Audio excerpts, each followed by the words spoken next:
Well, joining us now is Dr. John Eaves, a former congressional candidate from Georgia's 7th District, and he speaks to us from Atlanta, Georgia. And, John, thanks for coming back. Well, it's certainly interesting that in the Loeffler-Warnock race, in that debate, we heard about charges of, let's say, association with anti-Semitism from both sides. Both candidates, of course, themselves not Jewish. Right. So these are accusations that were made by Kelly Loeffler, who's a Republican senator currently in office. She made them against Reverend Raphael Warnock, who's a pastor of Ebenezer Baptist Church. But I'll stress that these are just accusations that were made. Right, but also on his side, accusing her of association with this QAnon candidate, who actually, Marjorie Taylor Greene, who became a congressional record, and of course, QAnon has also been accused of anti-Semitism. How much is that being discussed there in Georgia as part of that race? It is being discussed, but on a superficial level. The reality is the substance of this race in terms of health care, in terms of economic vitality of our communities, in terms of criminal justice reform. There are a lot of other major issues that are really more important about this race: the direction, the control of the Senate, and frankly, the potential success of the Biden presidency. They're all hanging in the balance in terms of who's the winner of this race. So those are the more important issues, in my opinion. Now, how confident or not are Democrats about these two races? I believe the polls show Warnock with a slight lead, but also I think Perdue. But again, I think these both fall within the margin of error. So I guess voter turnout, given the fact that it looks like these races are so close, is really going to be the key on January 5th. Absolutely. So we had a wonderful turnout for the presidential general election that was held in November. And as you indicated, the runoff, which is now January the 5th, is the most important thing in terms of what side is going to energize and galvanize their base of support to come out to vote. Historically, fewer people vote in runoffs than they do in the general election. And it's frankly going to come down to which side is going to motivate the other side more. There are $300 million worth of funds that have gone into television commercials here in the state of Georgia, especially in the city of Atlanta. And so we've been being bombarded with television ads every hour on the hour for 24 hours a day. And so hopefully the media, along with community organizing, grassroots strategies, will drive out the turnout high for the Democrats in January.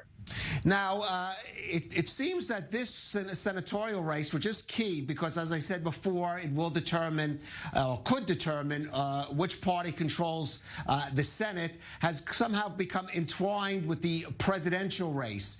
President Trump's efforts to overturn or reverse the vote in Georgia for Joe Biden, accusations that Republicans or some of President Trump's allies are making against the voting system. There's speculation that campaign could reduce turnout among Republicans, at least diehard supporters of President Trump, who say they no longer trust the voting system. What's your feeling on that? How much impact or not do you think could that have on the race on Republican turnout? It actually could.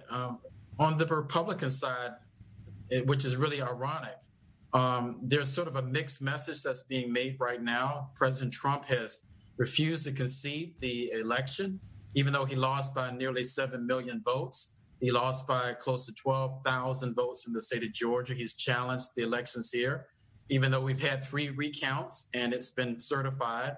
But it's still a message of the election was rigged. And so for Republicans, some of them are beginning to say, what the heck? Why should I vote? And so for the Republicans, this is really a double-edged sword in terms of the possibility of their vote being suppressed. On the other hand, I'm hoping that the Democrats certainly will see the importance of this race in terms of the success of the Biden administration, the ability to make Supreme Court nominations if necessary, federal court judge nominations if necessary. So it's important for Democrats to have a 50-person representation in the Senate so that we can have a majority. Now, President Trump, of course, has put tremendous public pressure on state Republican officials in Georgia, the governor, the Secretary of State, other election officials, which they have resisted. And as you said, today did certify the results. He's still pressuring state legislatures, which under a certain constitutional law could theoretically overrule some of that. How much has that affected the political climate in general in Georgia, especially even internally within Republicans, the Republican establishment there, and President Trump? Well, listen, I'm a Democrat, and the governor and the Secretary of State are both Republicans, and I actually know both of them. And I really have a lot of kudos and commendation to say for them for standing up against Donald Trump's pressure. They are not going to break the law. They are not going to try to overturn the election. They're not going to reconvene or convene the state legislature to try to change the electoral votes. So kudos to them. To me, his antics are going to have more of a negative effect on Republicans than it will on Democrats. And so I certainly applaud those two men for doing what they were voted to do, to stand up for Georgia and stand up for the elections process in the state of Georgia as well. Now, John, we've discussed this in the past several months ago on I would say, more theoretical level. But now we are looking at the real possibility that the state of Georgia will be sending two Democrats, something it hasn't done in decades, to the Senate, but that would be one an African-American, the other an American Jew. I mean, how much of a just revolution, even if that should not happen, just the fact that it came so close to this, how much of a revolution is that politically, but maybe even more socially and culturally in the state of Georgia? It's major. It's major. So not only do you have an African-American who's a Baptist preacher and a Jewish person, but they also have a great relationship. And it also is consistent with some of the wonderful historical relationships that we have in the city of Atlanta in terms of Dr. Martin Luther King Jr. and the late Rabbi Jacob Rothschild of the temple here in Atlanta. They had a strong relationship back in the 1950s. And so to me, this alliance is reminiscent of a historical relationship between blacks and Jews, but it's also indicative of this wonderful diversity that's occurring in Georgia, right in the heart of the American South, which 40, 50 years ago was very segregated. So we're potentially on the brink of having a Jewish American as well as an African American male representing the state of Georgia in the halls of the Senate in Washington, D.C. So this is major, and it is incredibly historic. Right. I'm going to stress again, though, the polls basically are too close to call at this stage. It looks like really any result could happen there on January 5th. Dr. John Eaves, thank you for joining us again on I-24 News.